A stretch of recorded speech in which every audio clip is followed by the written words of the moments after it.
Mr. Speaker, today I rise to provide this House and the listening public with a critical update on education reform efforts, focusing on three key areas.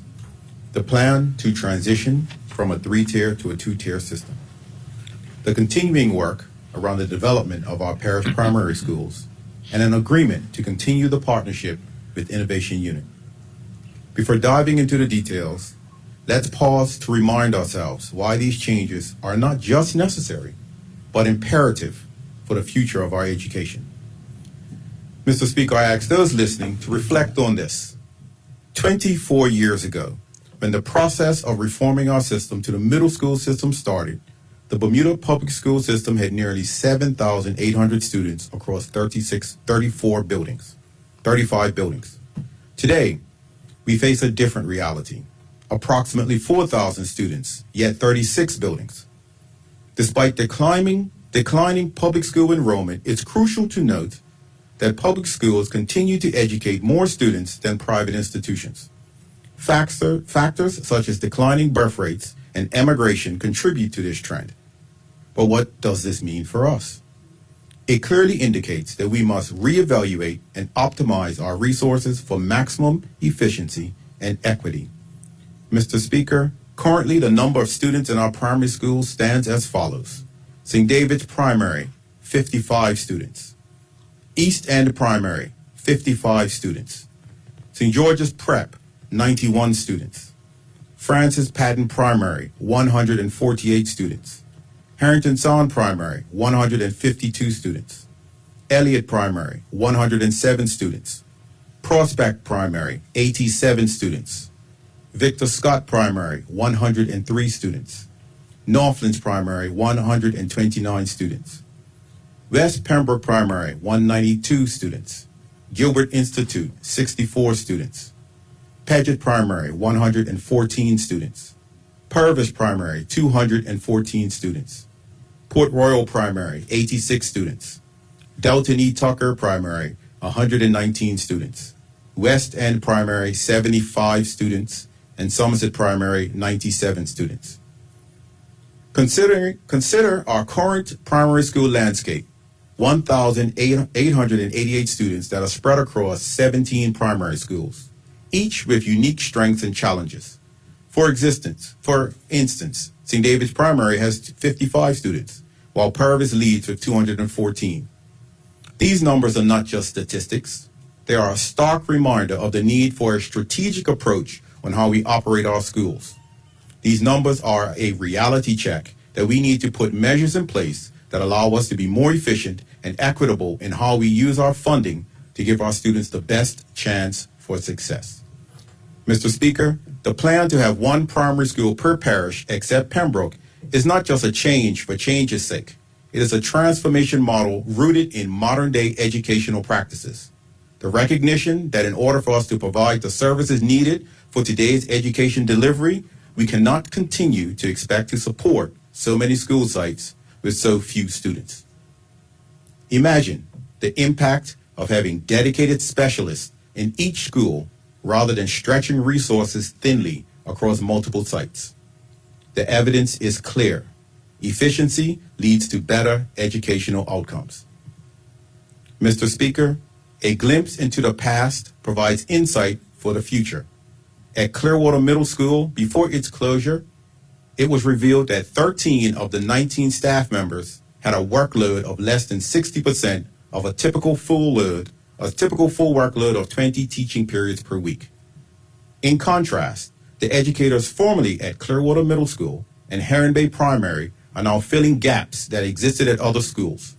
Despite this influx, the Department of Education can still report that we are short of resources in some areas. This underscores the urgency and necessity of these reforms. Mr. Speaker, we are at a crossroads. The difficult but necessary decisions to comprehensively reform our system will shape our educational landscape for decades. We recognize the deep concern and emotional investment of our various school communities in the future of their schools.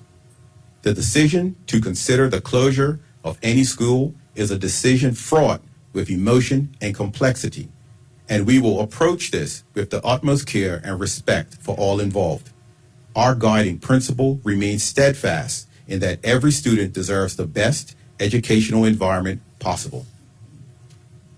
Mr. Speaker, as previously announced, in July, a comprehensive rescoring process was initiated for parishes with multiple primary school sites except for Devonshire.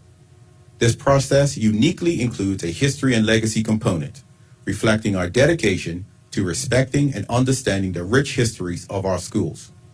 Each school was invited to contribute to this process by nominating 3 representatives for discussion with the History and Legacy Working Group. We are awaiting this final data to make the final decisions on the school sites that will remain in the Bermuda public school system. The revisions to the 3-tier to 2-tier plan introduced for feedback in April are currently on hold pending the finalization of this process. Mr. Speaker, this brings me to the main focus of today's statement. As previously mentioned, the plan is to create a parish primary school in each parish, complete with a preschool on site, with 2 in Pembroke, which is taking shape. We have introduced parish primary schools in Hamilton Parish at the Francis Patton site and Warwick Parish at the Purvis primary site. The next 2 parish primary schools will be in Smiths Parish at the Harrington Sound primary school site and Devonshire Parish at the Elliott primary school site. The next signature school at Sands for tourism and hospitality, along with educational services signatures, will open. The scheduled opening for these schools is scheduled for September 2025. Mr. Speaker, feedback is the cornerstone of progress. Some may remember that 40 meetings occurred with schools and school communities in April this year about the proposed plan to transition public education from 3-tier to 2-tier. Many will remember these meetings were attended by passionate stakeholders with much feedback about the proposed plans. Since then, additional meetings have been held with school communities most affected by the changes. A representative group of principals have been meeting to develop the next version of the plan. While this is not finalized as a result of the rescoring process, there are important updates I wish to provide to honorable colleagues and the listening public. Mr. Speaker, I can confirm items that are changed from the plan presented in April in response to the constructive feedback from our key stakeholders. These changes are: the planned transition of students from East End, St. George's Prep, and St. David's primary schools to the Whitney Institute Middle School campus will not proceed. Discussions are underway to determine options to present to the parents of the St. George's Parish and the staff of the 3 schools in this parish. However, students finishing P6 at these schools will still transition into middle school M1 until that process is complete. 2. Whitney Institute is now projected to close in June 2025 as part of the phased approach, coinciding with the opening of Elliott and Harrington Sound as parish primary schools in September 2025. The finalization of the 3-tier to 2-tier plan may impact this projection. In September 2025, all senior schools will start their 5-year programs. This means that students in M2 and M3 will transition to senior signature schools at that point. Until completing the phasing out of the remaining middle schools, students will only do M1 and M2 before transitioning to a senior signature school. Another change to announce is that Cedar Bridge Academy and the Barclay Institute will add additional tracks of arts and culture and sports and leisure management, respectively, to their current signature learning programs for opening to students in September 2025. Mr. Speaker, as a result of the ongoing rescoring process, many questions remain unable to be answered regarding the final 3-tier to 2-tier plan. The timelines for opening new parish primary schools or closing surplus primary schools, phasing out middle schools, and launching new signature schools are contingent on this critical process. However, as we navigate these changes, our focus remains on preparing our schools and communities for success.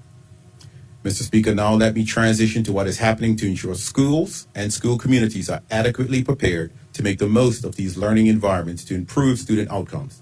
Let me specifically focus on the recruitment of teams for the next phase of school transformation and the progress made in that regard. Mr. Speaker, when we last met in this place, I reminded colleagues about the ongoing recruitment process. As we navigate these changes, our focus remains on preparing our schools and communities for success. I'm thrilled to announce that over 60 enthusiastic participants in our school transformation teams for the 7 schools in transition, the Barclay Institute, Cedar Bridge Academy, Sands Secondary Middle School, Francis Patton Parish Primary, Elliott Parish Primary, Purvis Parish Primary, and Harrington Sound Parish Primary.